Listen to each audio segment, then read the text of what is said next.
this morning. Hey, Varney. So this is what Varney said. This morning. Lauren, do you remember when Dave Portnoy, Barstool Sports guy, he got into the stock market predicting business? He said, stocks just keep on going up.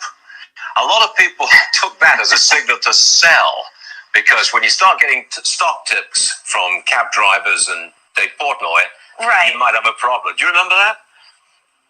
I remember that, and I also been looking at a stock. Varney, and I like Varney. I'm not going to say I don't like Varney.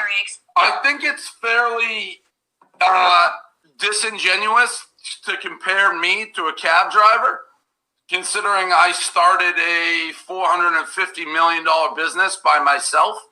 How many cab drivers rang the bell on the NASDAQ stock exchange?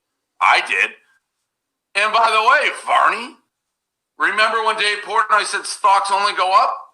They've only gone up. I've been dead right. So every clown, suit, mismatched collar who took that as a time to sell, I'm talking to you, Howard Marks. I'm talking to you, Warren Buffett. I'm talking to you, Ron Insana.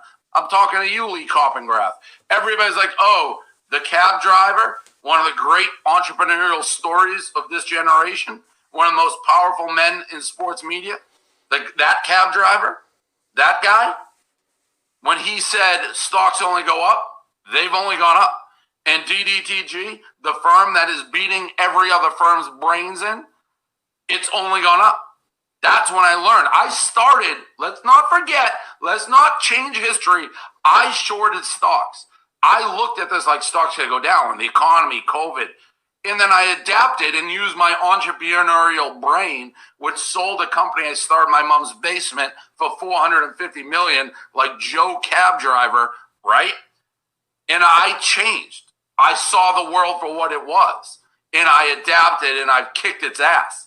So don't make it sound like I just went out, stocks. No, I changed. People never say that. Dave Portnoy started doing what all the hedge firms in the suits were doing. And then he looked around and he adapted to his environment like a chameleon, like Bill Belichick with the players, and became the most dominant man on Wall Street.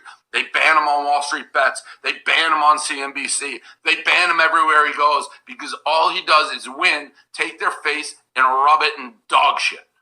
So let's just clarify that. Cab drivers and Dave Portnoy? I mean, my net worth is $118 million. More now. I think that's a little more than the average cab driver. Just saying. Just a thought.